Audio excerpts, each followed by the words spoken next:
Greetings, everyone, and welcome to another edition of the Saints Information Series webinars. My name is John Kunz. I am the director of the Upper School Admission Office here at St. Stephen's and St. Agnes School. And tonight you're joining us for the St. Stephen's and St. Agnes School Upper School Leadership webinar. For those of you who know her, she often interacts with you behind the scenes, but we also have our wonderful Associate Director of the Admission Office at the Upper School, Miss Alicia Blanding, here with us. Miss Blanding, you want to say hello to everyone? Good evening, everyone. It's so great to have you all on, and I can't wait to hear some of your great questions. So, looking forward to it.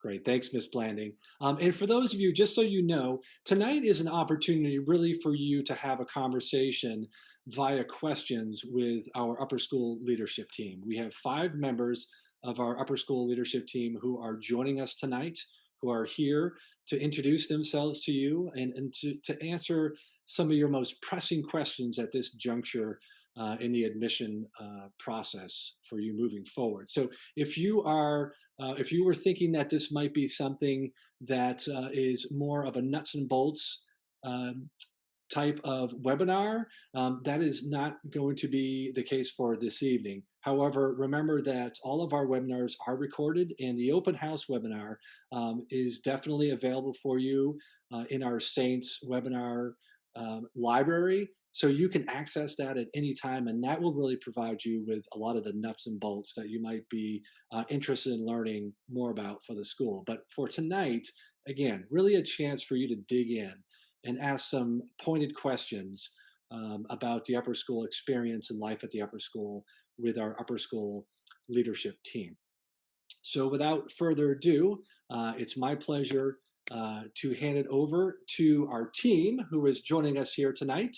And I'll let our division director kick things off with an introductions. Thank you, Mr. Coons. Good evening, everyone. Thank you so much for joining us tonight. My name is Mike Mallett, and I am the Upper School Director. I'm also a teacher here at the Upper School. I teach in the science department. I'm a Saints parent. I have a child in the 12th grade and a child in the 7th grade, and my wife also works at the school. So we are Saints family through and through, and thank you so much for joining us tonight. John asked us, in addition to our introductions, to share something memorable that's happened this year so far. And for me, one of the most memorable events was a special tradition we have at the Thanksgiving chapel service. This is an opportunity where our kindergarten students partner with our seniors, and there's an exchange of an angel pin, and our seniors give our kindergarten students an angel pin, and it's a cherished tradition that our seniors look forward to every year. And we were so fortunate to be able to have a beautiful day where we could continue that tradition outside. And that was a memorable moment for me this year. So I'll go ahead and turn that over to Dr. Seagraves, our Associate Director of Upper School. Good evening, everybody. Welcome. My name is Jamie Seagraves. I'm the Associate Director of Upper School. I've also taught Spanish in our Modern and Classical Languages Department. I am the Global Studies Coordinator. Our global studies have been a little bit postponed given the pandemic this year, but we do hope to, even by the end of the school year, to be entertaining, looking at what those travel programs can look like in the very near future. I am a senior advisor. I've got senior advisees that will be graduating this year as well. And I've got 2 highlights to share with you all. We've had some really substantial changes to our advisory program that we're incredibly proud of, and we can share those with you a little bit later in the program. And also one of the highlights has been our response to the new educational environment and supporting teachers and students. We're incredibly proud of the robust program that we're able to provide for our students this year. Thank you. And up next is Ms. McGuire. Hello there. My name is Linda McGuire. I'm the Dean of Students. This is my 3rd year at St. Stephen's and St. Agnes. I've been a dean for a long time, though, and before being a dean, I was a school counselor. So I come at my work from sort of a social work perspective. I'm definitely in charge of the rules and regulations and the honor code, but also our leadership program and student life and making sure that all of our kids can feel as safe and comfortable in our school environment as possible. So something I'm really proud of this year, and I will touch on this later on, is a committee that I started with our director of institutional equity and diversity called SCORE. It's the Student Committee on Racial Equity. We have 35 students that are involved, ranging in age from ninth grade all the way through 12th grade. It's been a terrific experience. It's one of the few things I actually enjoy doing over Zoom. These kids, we've really seen them grow and expand their sort of their ability to facilitate groups. It's been super exciting. And uh, probably a widely known fact to my friends and family, but a little known fact to other people, is that for years I was obsessed with outdoor gardening. And because I don't have much of an outdoor garden, I have become equally as obsessed with indoor plants. And I have over 45 plants in my house. And I have all kinds of, I've been propagating plants. So it's been a super fun hobby to have. So thank you very much. And now I'll turn it over to Tim Dodds, one of our associate deans. Good evening, everybody. Thanks for taking the time to be here. My name is Tim Dodds, and I'm one of two associate dean of students here, and Susanna Nadler being the other, who we'll introduce you to in a second. This is my 10th year here at St. Stephen's St. Agnes. I've frankly worn a lot of different hats here. Formerly taught at the middle school, then came to the upper school teaching science, wetlands biology, an upcoming science course in sustainability and entrepreneurialism. So, some interesting and exciting things that curricular-wise we're trying to incorporate and implement here. So that's something we're looking forward to. In addition, for wetlands bio, just from a teacher's perspective, been a lot of fun this year to be able to engage outside of the four walls of our classroom. We're obviously dealing with what we're dealing with and making the most of the opportunities presented to us. And so our kids have been out, doing bio blitzes, finding species identifications in Kenilworth Aquatic Gardens and the National Arboretum. It's been a lot of fun to get them out there. And in addition, it's been good to get our kids outside of our just immediate community and also engaging with our alumni. I'm also a lacrosse coach here. And in terms of the scholar athlete experience, which is what we promote, and I'm sure we'll touch on it at some point later on. From a lacrosse perspective, which is what I coach, we were fortunate enough to have one of our alumni actually come back. He's one of four African-American players in the Major League Lacrosse, which is the highest level you can get to in our sport. And to have them come and talk to our team and to engage with us, particularly as we're committed to our DEIB work, it's been a lot of work and a lot of courageous conversations, but very fulfilling for us. And so I think one of many experiences we're committing to as a school to provide to our kids. And without, I guess, delving into it too much, I want to pass it on to Susanna Nadler, because I could talk about everything we do here in terms of partnering with our head dean of students, Ms. McGuire. So sorry, Susanna. Hi, everyone. I'm Susanna Nadler. I'm an English teacher here at the upper school and also an associate dean of students. And Tim focuses, we all do everything, but Tim focuses more on the 9th and 10th grade. I focus more on the 11th and 12th grade as a dean. So I wanted to share a highlight. Both of my highlights actually have to do with 12th graders, which is, we've been planning lots of activities with the senior leaders or trying to think about how to have senior school spirit. And I've just loved how willing they are to be flexible and interesting and a little dopey. We had this great cornhole tournament outdoors. So many of them came, different social groups, different kids who didn't even want to play cornhole, but just wanted to be there. And we were able to have the whole class together in a socially distanced outdoor safe way. And then, we planned a scavenger hunt for them. It was freezing cold. They all participated in different teams. And so I've just been really proud of them for their school spirit and their willingness to take leadership on new and different ways to come together during this time.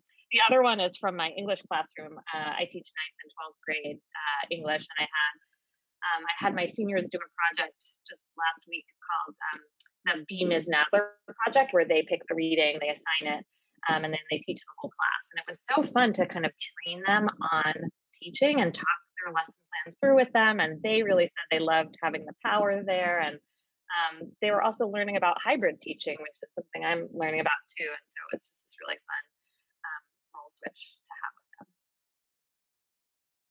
Thank you, folks, for those wonderful introductions. And before we go into the question and answer phase, we'd like to have Mr. Mallett just give us a couple of highlights from this year and to talk maybe a little bit about some things that we're looking forward to for next year. Mr. Mallett? Sure, sounds good. Thank you, Mr. Coons. So, despite the challenges of the pandemic, we have worked hard to keep our academic and our co-curricular programs going. Our programs certainly have looked different this year, but the core of our school, those personal and transformative relationships between teachers and students, have remained strong. There is a saying that a school is only as good as its faculty, and we have an extraordinary faculty who have quickly adapted their practice to meet the needs of students through varied instructional approaches. It's been a tough, let's face it, it's been a tough year for the teachers, but we have a remarkable group of educators who is committed to student success, and I'm just so great, so fortunate to work with them and so grateful for the work they do on behalf of our students. Let me tell you about the students. Our students have been conducting labs. They've been playing instruments. They've been making pottery. They've been exercising in sports-specific training. They've been speaking different languages and writing poetry. I mean, one cool experience I had in my class, I teach anatomy and physiology, and I was able to zoom in a saint's parent. Dr. Katyal is a nephrologist, and when we were studying the kidney, Dr. Katyal was able to come to class via Zoom, talk to us about kidney structure and function, talk to us about pathologies of the kidney right there. So that was a neat opportunity, that sort of a silver lining of this pandemic. This was also a year that we launched 2 signature programs. We launched a signature program in the world languages for students who want to take a deep dive into the study of 2 world languages at a high level. We also have a signature program in our STEM fields, our science, technology, engineering, and mathematics. So although this is a challenging year, we have a successful launch of these 2 signature programs. We have over 30 students enrolled in the world language program, and we have about 10 in the STEM program. We also added AP research. There's a combination of an AP seminar, AP research track that we have 2 extraordinary teachers running. And so we have 3 students in our AP research course, which is the one that follows AP seminar, doing high level research, almost at the level of peer review. We have one of our seniors, the title of her project is An Investigation of Virginia's 7th District's Political Realignment. Her essential question is, which factor, campaign finance, demographics, or messaging, was the most impactful in flipping Virginia's 7th congressional district in 2018? So there's 2 other students that are also pursuing high-level academic research in that. Next year, as we think about considering launching additional signature programs, we're exploring opportunities in our visual and performing arts, as well as the development of a cybersecurity course that could be part of a computer science curriculum. This has also been a big year for our diversity and inclusivity work. Tim mentioned that. Linda will speak more to that in a little bit, but we've taken some real concrete steps to advance our school's action steps for racial justice. I won't go into that because I'll allow Linda to speak to that in just a little bit.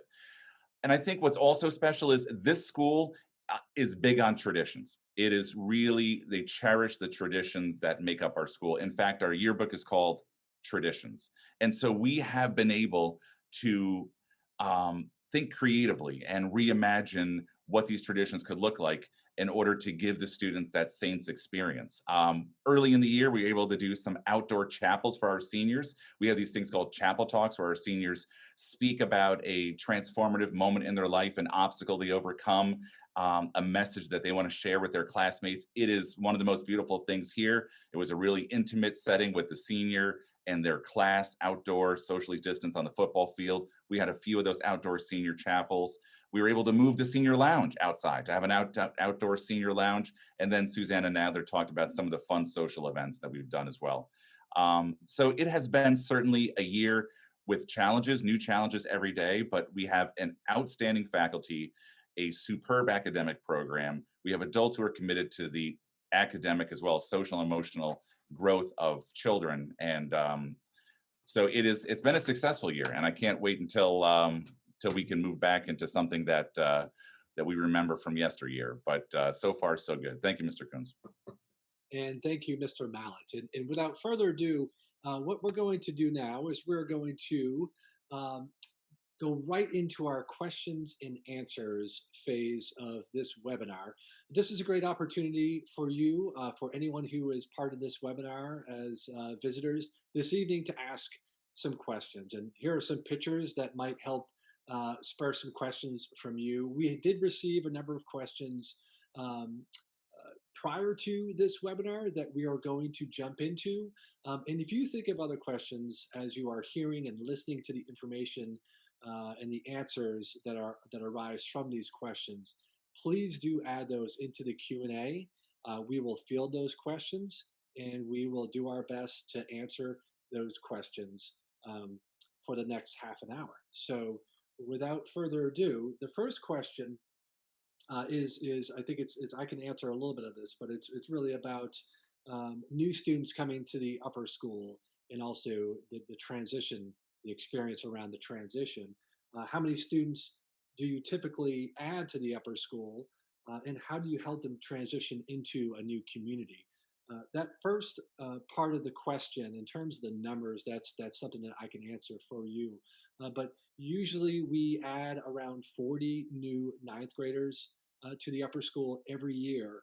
And that's in addition to having about 80 students from the middle school rise up into the ninth grade. So in total, you're looking at about 120 students, a third of which are all brand new to St. Stephen's St. Agnes School. In addition to that, we do bring a handful of sophomores and juniors into the school as well. In total, last year we had 63 new students, 43 of which were ninth graders. So that kind of gives you an idea of the numbers. In terms of the transition, I will hand it over to Mike and or Jamie. I think they can give you a sense of for how we work with our new students around the transition into a new community. Sure. Thanks, John. I'll go ahead and start, and then Jamie can certainly pick up some areas where I might have missed. So with our new students, it begins with New Saints orientation. In the summer, we have a 4-day program where our students come to campus, they receive their laptop, they learn everything from the academic nuts and bolts, our learning management system, how teachers operate their course pages, the layout of the campus, and as well as cultural things about our Episcopal identity and the culture of our school. So they get a New Saints orientation program before they begin. And then that New Saints orientation cohort meets on a semi-regular basis, I want to say about monthly, to check in with those new saints to make sure that they are acclimating well, getting their questions answered, know where to go for different supports. So with the new saints orientation, there's also a grade 9 orientation where we have the entire grade together at the start of the year. Advisory is a big part of transition because we have advisories at grade level, and Jamie does a remarkable job of blending returning students with new students perfectly, and with terrific advisors. There's a peer leadership program. We have seniors that serve as peer leaders and help mentor those grade 9 advisees. And we also have a terrific mental health counselor named Susanna Harrison, who meets with each and every one of our new students, and to make sure that they know that she's available as a resource. And so I would say, I'll turn it over to Jamie, but I'd say New Saints orientation, a grade 9 orientation, advisory, peer leadership, Susanna Harrison. Jamie, what do you think I missed? Um, we also have a Parent Saints program, which is something we launched a couple of years ago for new families. And what we've done is that we've paired new families with previously new families who have been in the community for a year or two, who can remember what it was like to be a new family in the community, but also have been able to experience a year or two in the SSSAS community. So we've got that, and we actually do the pairings toward the end of the spring. You would meet in the summer, whether that's via Zoom or having some sort of picnic or some sort of social gathering, um, distanced, if you will, at this point, but you get to meet each other, and the students are also paired with a common interest. So it might be a soccer player with another soccer player, and clarinet player, something like that, to make sure that there's also a connection student to student. And just as Mr. Mallet said, we have all of those other touch points, the new student orientation, the grade 9 orientation, peer leaders. All of that actually occurs before school starts. So oftentimes we're thinking about, how are you going to show my child that you love them and that you care about them, and make sure that they have a friendly face before coming to school. And so we've got a lot of different touch points and opportunities for them to develop friendships before that first day of classes. But that's all I have to add. Thank you.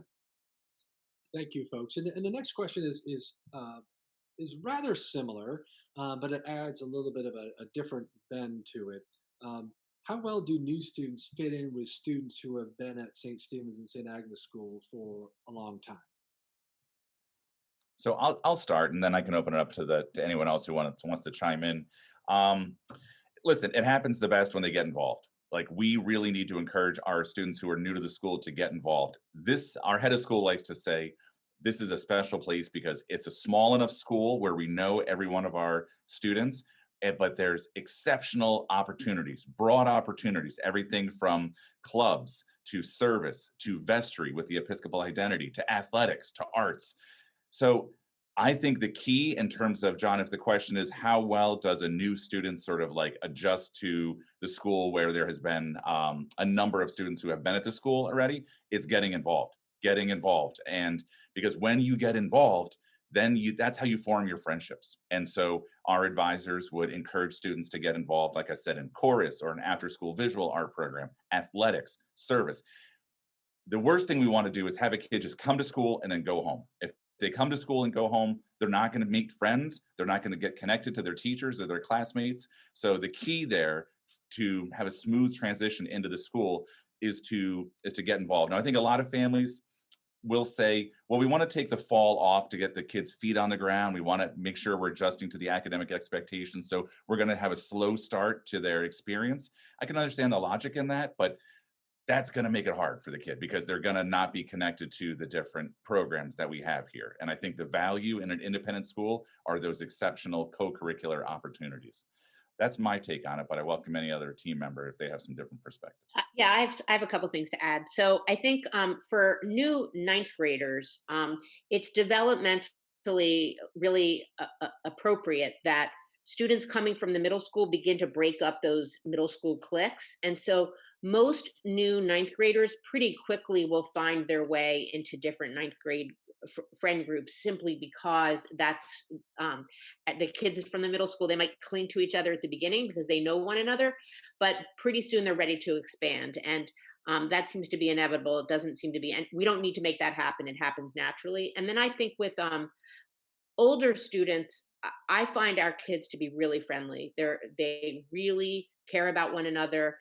They're trying hard to make people feel welcome and connected. So I've seen, new older students really be able to become quickly like very outgoing students or students that have certain roles or are known by lots of other kids. And that is a testament to the sorts of kids that we have at St. Stephen's and St. Agnes. I also want to highlight that this year has probably been tougher because remote learning has made it more difficult. So we have tried to create some touch points for particularly our ninth graders. We've had some lunches for them. We've done some scavenger hunt activities with our peer leaders to find ways that they can connect with each other. And that's helped. Obviously can't replicate the day-to-day energy that we typically have in our school. But I do think most new kids pretty quickly find a niche. I can just add, as a ninth grade teacher, that I can't tell which students are new and which students are returning. And they'll remind me sometimes, and I just forget because it's not clear, kind of socially or academically necessarily. And that the kids in one of my classes developed they have like a group chat, and they all text each other, and that's great. Every kid is included, and partially through that, I think one of our student council association leaders in the ninth grade is a new student this year, who just got to know a lot of people, kind of through starting with a group chat and moving into kind of being when we came in person, and so I just, at least in the ninth grade, which is, I teach ninth and 12th, it's really not it's not evident who's new and who's not. Thank you, folks, for that information. I think that really kind of summarizes what we know to be true at St. Stephen's and St. Agnes School, that we live in community and that we are supportive of one another. So thank you for that information and some of those anecdotes. Can you tell us the difference between honors and regular sections at the upper school? Yeah, I'll start, but then I welcome other perspectives from other faculty members. I would say one of the biggest difference is the academic expectations of the honors level. So we have, of course, there's a regular level, a honors level, and then AP where appropriate. But at the honors level, the academic expectations are elevated. There is a greater expectation on self-directed learning, independent work expectations are elevated.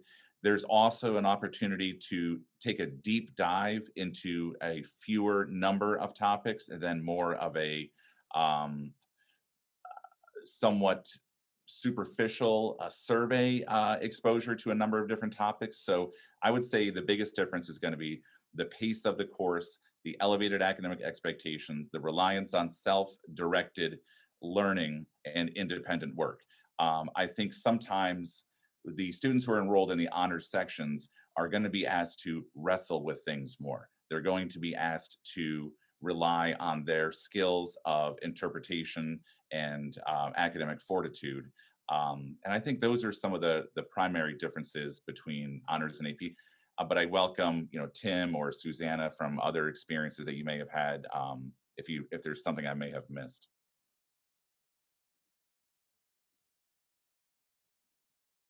I was going to say, in terms of looking at it from a linear approach, from a scientific perspective, one of the interesting things that I've always heard from my context as a ninth grade physics teacher as well is hearing how it's so kind of non-traditional. Most people would take physics, that senior year, as opposed to doing it at the very beginning of their experience here in the upper school. And the more I heard the explanation, the more it made sense to me, and the more I've taught it, the more every day I see it, even in this hybrid model, that it makes sense. Because it prepares people to algebraically work through the conceptual physics concepts to then delve into balancing equations in chemistry. Then when they can understand chemical equations, they can better apply them to biology when they're working with Mr. Mallet. So in terms of that type of approach and working towards APs, we offer the opportunity, be it in AP Physics. We have AP Stats as well. We talked about AP Sem, which incorporates some of that quantitative learning as well. In terms of the STEM specific work that we do, we'll talk about robotics at some point on this call as well, I am sure. And so those opportunities don't just, again, exist in the context of the four-walled classroom. They extend into the overall student experience here as well. And just to kind of piggyback just a little bit on what Tim was saying, when I'm counseling ninth graders and I'm talking with them about whether they should be thinking about going into honors English or applying for honors English, some of what I ask them about is like, how much kind of scaffolding are you needing right now for your writing, right? Are you in a place where you could use another year with more support, or are you running straight ahead and you want to do a little more? And so in English, one of the interesting things about honors is that you reapply every year. So a student, it's not like tracking where a student is either an honors English student or not. But we have students who are in regular English in 9th and 10th and then honors or AP 11th and 12th, or sometimes join AP in 12th grade. And so it's kind of like when they are ready to take that on, they can join. Thank you, folks. And we have a question that came through here live in the Q&A. So I'm gonna move away from what I have here and ask this question.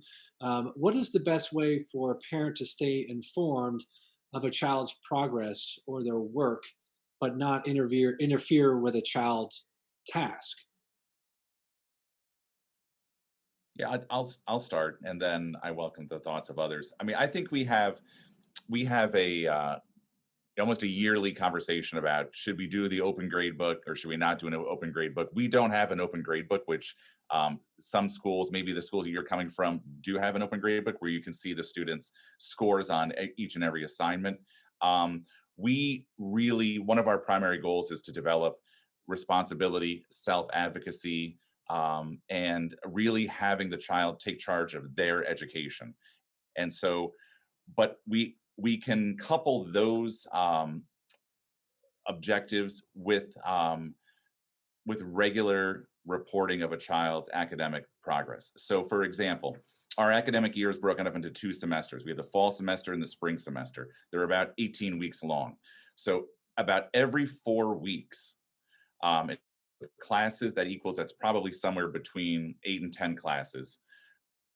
the family is going to receive a academic report on how that child's doing in their classes, a grade or a comment or something like that. So it's at 4 points during each semester. So what we feel that does is provide regular and ready information to the family about the child's academic progress, but also puts the child at the forefront. So let's say, for example, a child gets a physics test back and has done really poorly. What we want to happen is that child goes to see Mr. Dawes and says, Mr. Dawes, listen, I blew it on this physics assessment. Is there something I can do here? Can I do test corrections? Can I do a makeup? And we want to put that responsibility in the hands of the child so that they can progress with that, developing a self-advocacy and responsibility. So we have a structure in place that balances regular and often communication to families, but also provides the time and space for students to develop the skills of responsibility and self-advocacy. Now, that being said, what we don't want to happen ever is for the family to be blindsided, for the family to be surprised. All of a sudden, the first report card, if the kid had all C's and D's, that is not what our school is all about. We never want to have surprises, especially negative surprises like that. So what would happen typically is the teachers are exceptional in just reaching out to home. So if a kid's doing, like, not submitting their work, has a poor grade on some assessments, showing a trend, our faculty will take the first step and reach out to the parents and talk about a strategy. So we walk that line between empowering our children, but also not to the extent where it could be detrimental to them. And maybe other folks might have some other thoughts on that.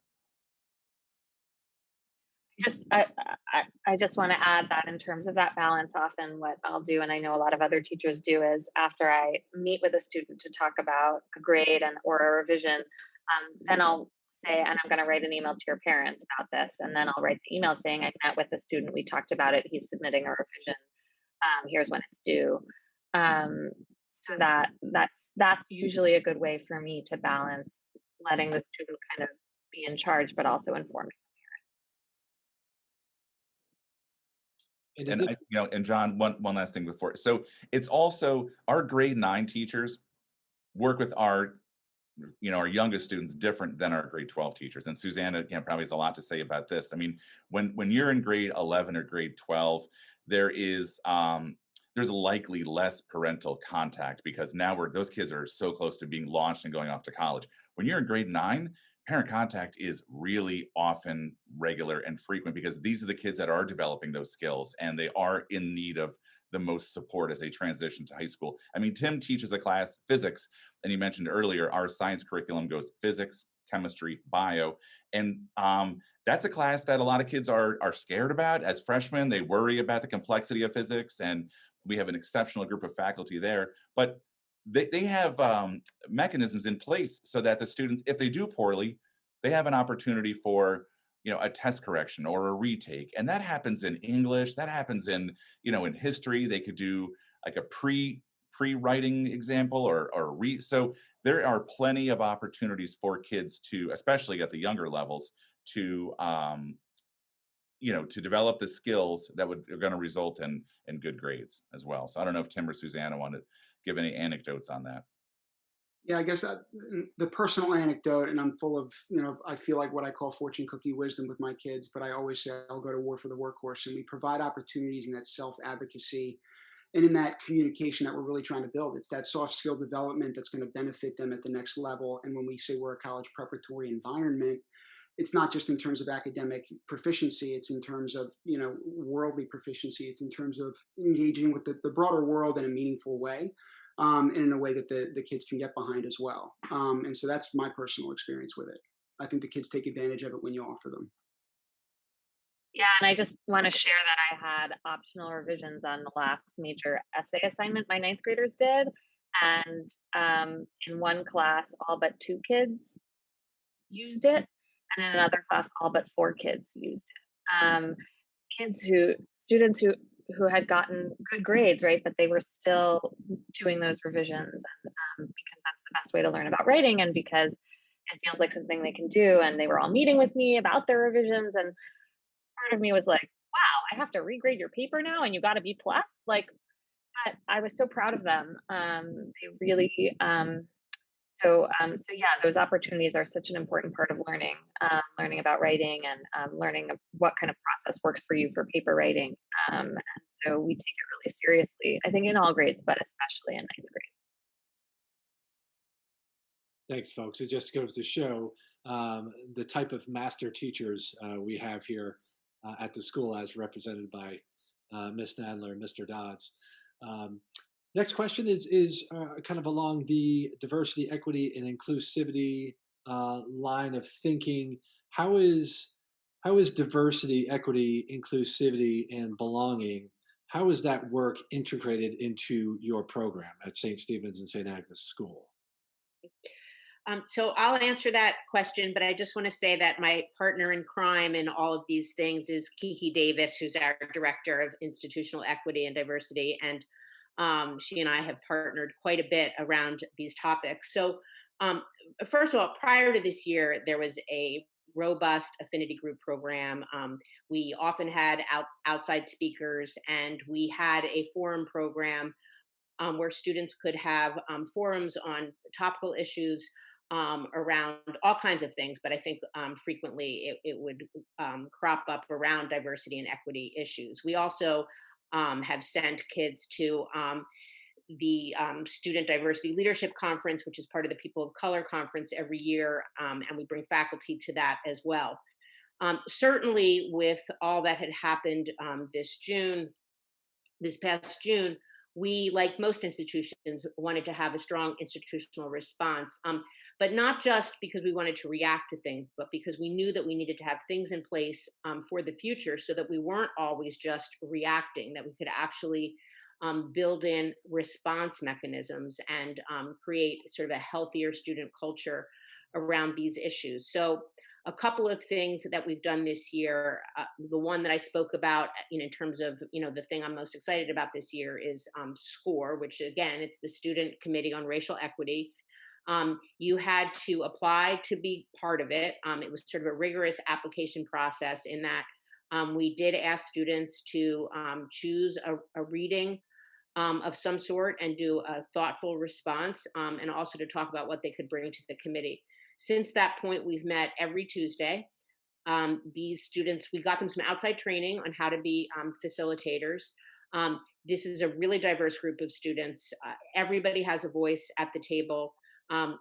It's not everybody doesn't think the same, which is what's so important about this group. And they, on their own, have decided to take charge of different things within our community. So, for example, we have a student newspaper, and now we have a regular column on SCORE related topics.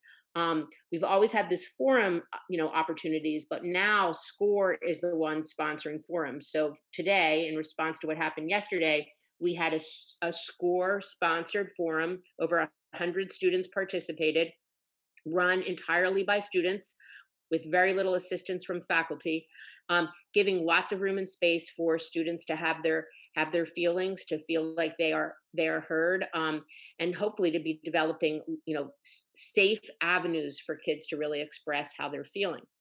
We also know that our students had a lot of learning to do as our adults, and certainly, even though I'm passionate about these issues, it's a learning journey for me as well. So we've integrated that into our advisory program. We have created a curriculum. Every Wednesday, we have 45-minute advisory meetings where we are going over these pieces of our diversity curriculum. It's not teaching so much as learning together to understand what these topics are and to understand how to dialogue about them. So a lot of emphasis has been put on how to dialogue about difficult topics and how to be able to talk to people that may not have the same background that you do. We are going to be doing a community read. All of our students and faculty have been given the book, So You Want to Talk About Race, which has it's a wonder. Oh, there we go. There's the book. And one of the reasons that we chose this particular book is that it's a viewpoint of a Black woman, and it would allow us to understand the Black perspective without having our Black students need to fill in our white students about what their experiences are and have been. we've learned and grown through this program. At the beginning, we needed to make some tweaks. We want to keep it topical. It's been terrific to partner with SCORE, who has also been reviewing the material in advance so that we know how we can best present it to our kids and to our students.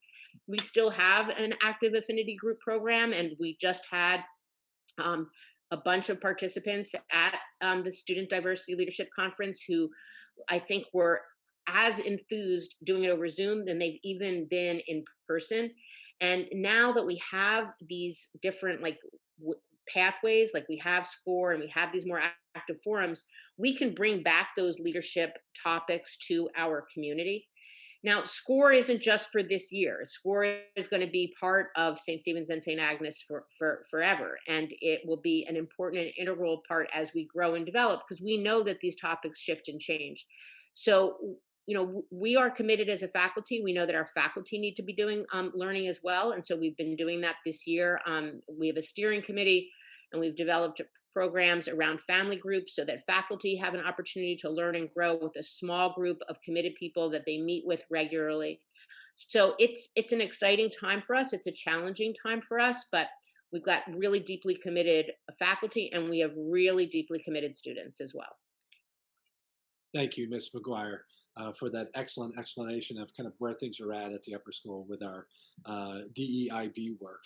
The next question is regarding leadership opportunities. We know that SCORE is one of the new leadership opportunities we have for students, but what are some of the other leadership opportunities that are available to students at St. Stephen's and St. Agnes School? Okay, so I'll keep talking. And there is one thing that I didn't mention, and I'll mention now, is that we have some pathways for students to report bias. And we consider these like supportive student platforms. So one of them is Text About It, which is an anonymous texting program that you can reach out to any number of administrators and talk about what's going on for you. And, if you're experiencing any sort of bias. And we also have a bias reporting tool that's on our that's on our website. It's easily accessible a variety of different ways, and it has been used this year to talk about bias that you may have experienced or witnessed. So these pathways are so important to all of our students. In terms of leadership opportunities, we have an active student council. We have been trying in the last 3 years to increase the amount of expectation that these students have to actually lead. So we have class meetings that are run entirely by our class officers. That's been super exciting. They've learned how to run these big meetings, and it's challenging over Zoom. And I think they've done such a great job keeping students engaged, keeping students involved. We also have our SEA heads who are sort of represent our entire school. This year, we are blessed to have 2 really energetic students. We couldn't have better students to do this during coronavirus, because these kids just love our school, and their energy is completely infectious. And if you're not somebody that wants to have sort of an out there and forward leadership position, we also have arts council members, and we have athletic council members. So you're able to have these interests and then have leadership positions. And then we have any number of clubs. In fact, to start a club at St. Stephen's and St. Agnes, all you really need to do is have a good idea. And I will help you, or our club coordinator will help you find a faculty member that can help sponsor a club. And we have, a terrific clubs fair, and we have all kinds of ways to sort of advertise these different interests that students have. And we have kids that are involved in lots of leadership activities that are around community service. Students that are doing sort of fundraising, volunteering sorts of things. So there's a variety of different ways to be a leader. And I'm kind of a taskmaster when it comes to our leadership students. I do expect them to not, when they're elected to a position, I expect them to do more than just have the figurehead. I really want to see them do something, but I know that they need the skill set to make that happen.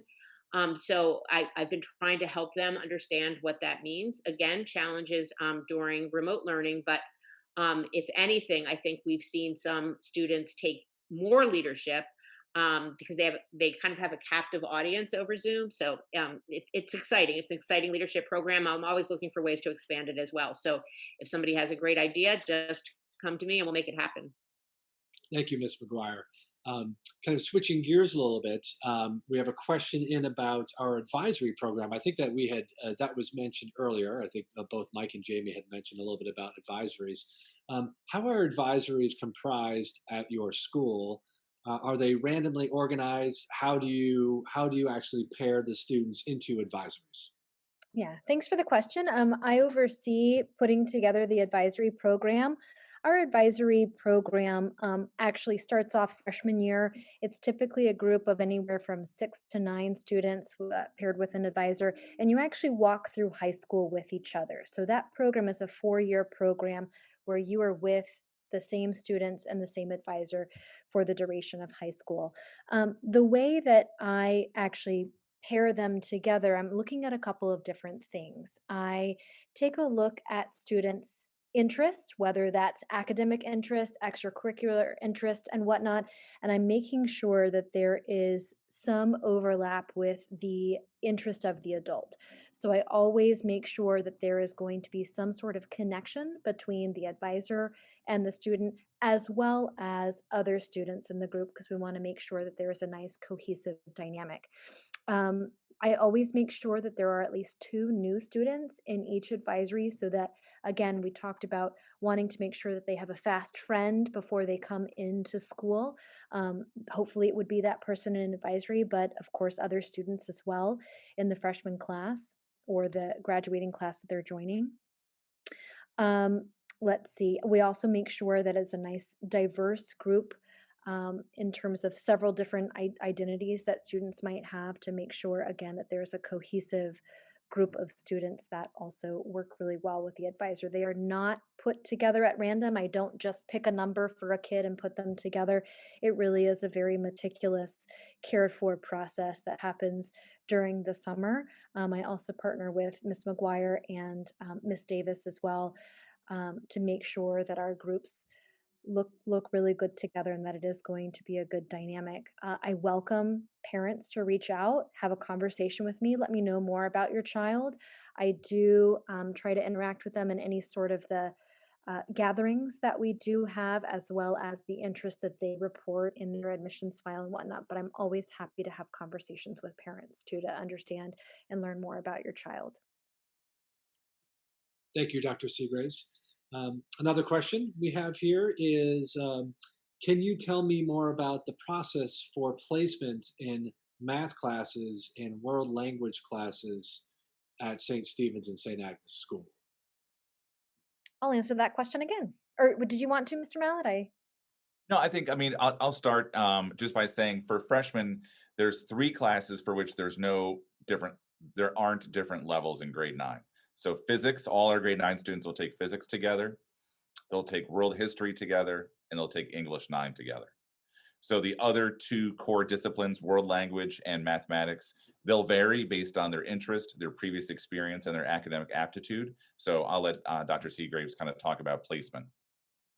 Exactly. So the math department and the modern and classical languages department is certainly looking at the courses that they took previously before coming into the school, but we also know that each different school's program is incredibly different from one another's and from ours. And so we have a placement test opportunity. It's usually early May to mid-May. It's on a Saturday where a student would come to campus, or in last year's model, we were actually on Zoom testing. And so we had a really wonderful way of transitioning that to online. They take a placement test in math as well as in language, and they also have a writing sample that our English department takes a look at. Students can actually pick up an entirely new language if they wanted to, and not necessarily take a placement test if they're going to pick up level 1 of another course. Oftentimes, if a student is new as a freshman, they typically will place into Algebra 1, Geometry, or Geometry Honors as a freshman. And in language classes, again, depending on the level or the course they took previously, it would be a level 1, 2, or 2 honors. At times it's level 3, but typically in our program it's a level 2. Did I miss anything, Mr. Mallet? No, I think you captured it really well. Thank you. I do want to mention, so sorry, that we do have 4 languages. I wanted to mention that we offer Chinese, Latin, Spanish, and French. Thank you, Dr. Seagraves. And another question that we've actually, that this has been a relatively common question, but I know that some families are concerned about their child falling behind this year because of the learning platforms that their child is using, just being in the virtual distance learning model. Um, are there ways in which St. Stephen's and St. Agnes might be able to help bring students to where they need to be prior to them starting their time at your school? I think it's a really important question, and John, you and I spoke about this just the other day, and so it's something that's on our mind. And as we prepare to offer admission to our incoming students, we'd like to get a better read on where they are with respect to their mathematics and their writing and their world language development, and then think about ways to offer potentially some summer programming to fill in any gaps that students may have in order for them to have a successful launch into the upper school. So I think those are some conversations we're having about administering placement tests on the earlier side so that we could develop any sort of opportunities for remediation or for support during the summertime is something that we're considering. Does that sound right, Mr. Coons? It does. Thank you very much. Thank you for answering that question.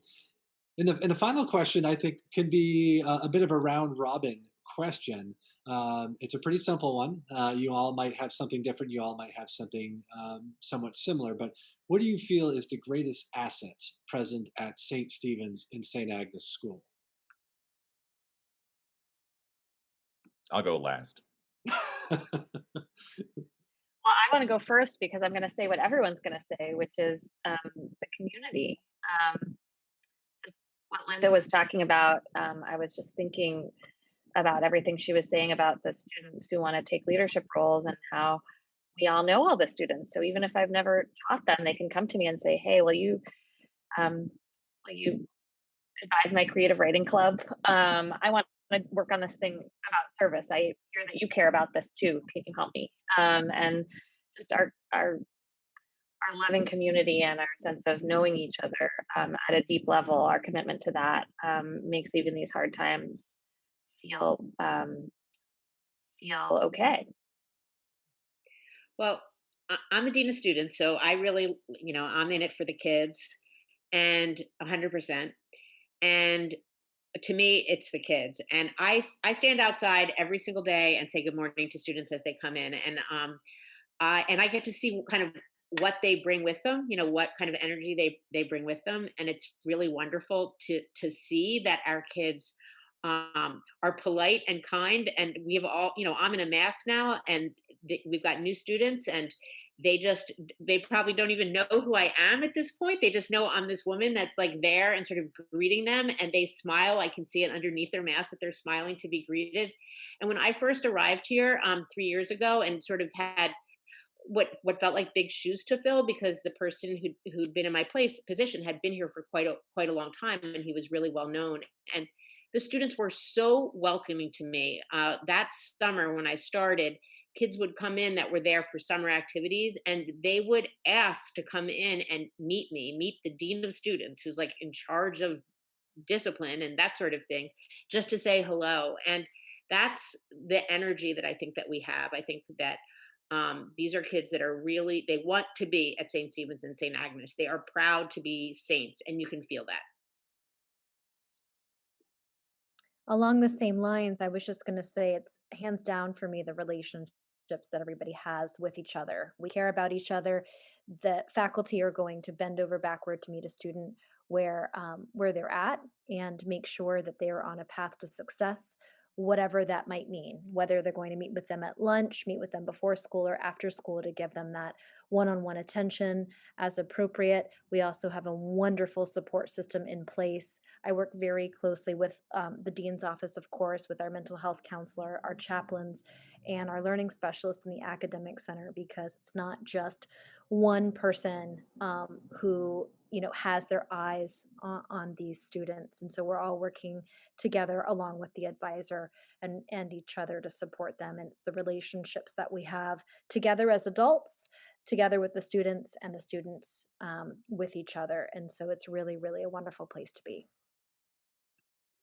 I would very quickly just piggyback off everyone's response because we could talk for eons about the blessings here. I would argue opportunity, providing students the latitude, the flexibility, and the ownership over their opportunities, not just in terms of their own, academic pursuits, but in connecting with other people, like everybody, alluded to so well earlier. It is all about relationships and building connections and understanding, that when any one part of our community is doing better, we're all doing better, and sharing this as a one common vision. It's something I think that people here are genuine about, and it's something you can see on a daily basis in a lot of ways. And I think I would just close by the greatest asset. Um, Everything that's been said so far, but the one thing that I wanted to mention is the flexibility that the administrative team shows to support our students. I mean, myself, Jamie, and Linda, we come into contact, and both with Susanna and Tim also, with families with peculiar circumstances. A kid has a concussion. A kid just broke his leg. There's been a passing of an important family member. There's maybe a medical situation. So during all these sort of unusual and peculiar circumstances, we just rally and figure out ways to make it work for that child and that family. And that still gives me goosebumps, because that's our promise to families, is that we will know and love your child and do whatever it takes, whether it's Dr. Seagraves making an essential work grid, whether it's faculty who have to modify the work expectations, whether it's a different solution. So it's just, we figure out ways to care for those in our community. And it goes back to Susanna's point about community being the rock that really defines our identity. Thank you, folks. And I'll put a last plug in for our faculty. Our faculty, I feel like, has always been our greatest assets. And it's represented tonight by the 5 individuals that you saw speaking with you, who have all had their hands in play here, supporting our students moving forward.